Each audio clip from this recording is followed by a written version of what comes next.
Hey everyone, welcome back. If your Tinder account is banned or locked, the issue requires careful steps. Here's how to fix it.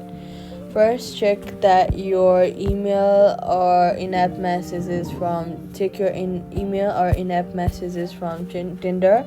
This usually explains why the account was restricted.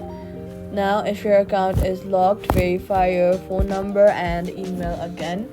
Make sure you did not violate Tinder's community guidelines. Reports, spam activity, or fake profiles can cause bans. If you believe the ban is a mistake, contact Tinder support through their help center. Submit an appeal with clear and honest information. Avoid creating multiple accounts. This can also lead to permanent bans.